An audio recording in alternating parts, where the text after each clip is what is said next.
Assalamualaikum warahmatullahi wabarakatuh. Selamat pagi anak-anakku sekalian. Salam sehat untuk kalian semua. Saya harapkan kalian selalu dalam keadaan sehat walafiat, segar bugar, walaupun di masa pandemi seperti sekarang ini. Masa pengenalan lingkungan sekolah SMKN Ngadirojo tahun pelajaran 2021-2022 sudah memasuki hari ketiga. Walaupun sedikit terlambat, perkenankan saya mengucapkan untuk kalian semua selamat datang dan selamat bergabung di keluarga besar SMKN Ngadirojo.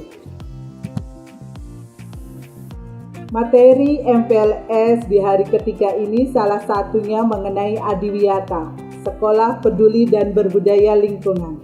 Perkenalkan, saya Ibu Enda Retnaningsih, salah satu tim Adiwiyata SMKN Ngadirojo yang tahun ini berkesempatan memberikan materi mengenai Adiwiyata. Mendengar kata Adiwiyata, saya yakin ini bukan sesuatu hal yang baru untuk kalian semua. Entah itu di SD, SMP, kalian sudah mendengar Adiwiyata atau bahkan sekolah kalian sudah menjadi sekolah Adiwiyata tingkat kabupaten, sekolah Adiwiyata tingkat provinsi, atau bahkan nasional. Ya, Adiwiyata adalah tempat yang baik dan ideal di mana dapat diperoleh segala ilmu pengetahuan dan norma serta etika yang menjadi dasar manusia menuju kesejahteraan hidupnya. Berdasarkan Permen Nomor 5 Tahun 2013 tentang pedoman pelaksanaan program Adiwiyata, pasal 1, ada 2, ada sekolah Adiwiyata, ada program Adiwiyata. Apa itu? Sekolah Adiwiyata adalah sekolah yang peduli dan berbudaya lingkungan. Sedangkan program Adiwiyata adalah program untuk mewujudkan sekolah yang peduli dan berbudaya lingkungan. Bagaimana dengan SMKN Ngadirojo?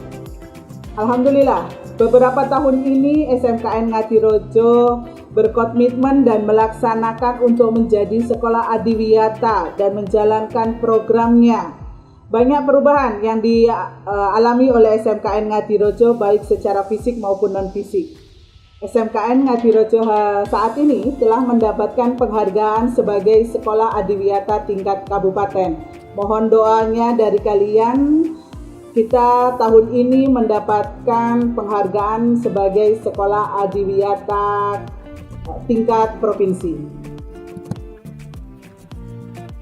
Berdasarkan Permen Nomor 5 Tahun 2013, selain sekolah Adiwiyata ada program Adiwiyata Sekolah. Istilah ini mengalami perubahan, yaitu dengan keluarnya Permen tahun 2019 tentang penghargaan Adiwiyata. Istilah program Adiwiyata Sekolah berubah menjadi istilah kebijakan gerakan peduli dan berbudaya lingkungan hidup di sekolah atau disingkat dengan gerakan PBLHS. Adapun tujuan gerakan PBLHS ada 2. Yang pertama, mewujudkan penerapan perilaku ramah lingkungan hidup oleh warga sekolah. Yang kedua, meningkatkan kualitas lingkungan hidup sekolah, lingkungan hidup sekitar, dan daerahnya. Penerapan perilaku ramah lingkungan hidup oleh warga sekolah bisa dilihat dengan beberapa indikator, yaitu menjaga kebersihan, fungsi sanitasi dan drainase. Kedua, memilah menempatkan sampah pada tempatnya, mengelola sampah dengan 3R, menanam dan memelihara pohon atau tanaman, konservasi air, konservasi energi, dan inovasi terkait penerapan perilaku ramah lingkungan hidup. Bagaimana dengan SMKN Ngadirojo? Apakah sudah menjalankan perilaku ramah lingkungan hidup? Jawabannya iya. Dimulai dari kebersihan sanitasi dan drainase oleh warga sekolah, bukan hanya oleh petugas kebersihan, baik itu siswa, bapak ibu guru, sampai bahkan kepala sekolah. kebersihan di dalam kelas yang menjadi kewajiban dari siswa, dan juga kebersihan di luar kelas dan lapangan, selasar-selasar kelas, seperti itu. Ketika sebelum pembelajaran olahraga, kerja bakti dulu membersihkan lapangan yang kotor atau selasar-selasar kelas untuk tetap dijaga, sehingga biasanya kakak-kakak kelas kalian masuk ke dalam kelas dengan melepas sepatunya. Ini adalah kebersihan oleh Bapak Kepala Sekolah yang memberikan contoh dan panutan untuk warga sekolah. Begitu juga dengan kantin sekolah, memberikan perilaku ramah lingkungan hidup dengan menjual makanan tanpa plastik dan sedotan. Kemudian program dari tim Adiwiyata Sekolah yaitu adalah membawa bekal dari rumah, tempat makan dan minum dari rumah. Tidak usah malu untuk kalian semua, baik laki-laki maupun perempuan, silakan untuk nambah seperti itu.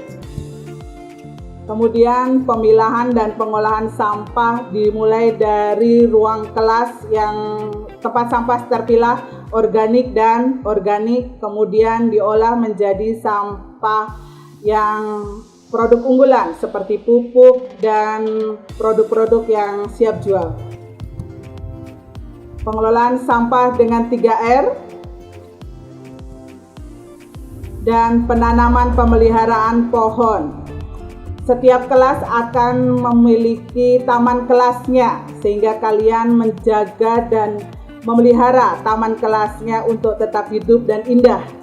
Juga program penanaman pohon di sekitar, di pantai taman misalnya, yaitu dengan penanaman pohon mangrove. Ataupun beberapa kegiatan perilaku ramah lingkungan oleh Kadiwiyata, bakti sosial seperti itu, atau kegiatan merayakan hari-hari yang berhubungan dengan lingkungan hidup, Hari Lingkungan Hidup, Wortel Amte, dan seterusnya. Demikian pemaparan hari ini. Untuk tugas Adiwiyata akan diberikan oleh link yang diberikan melalui grup WA jurusan. Nanti kalian tinggal menyebutkan nama dan seterusnya. Seperti itu. Terima kasih, kurang lebihnya saya mohon maaf yang sebesar-besarnya. Tetap semangat walaupun pembelajaran dari jarak jauh. Wassalamualaikum warahmatullahi wabarakatuh.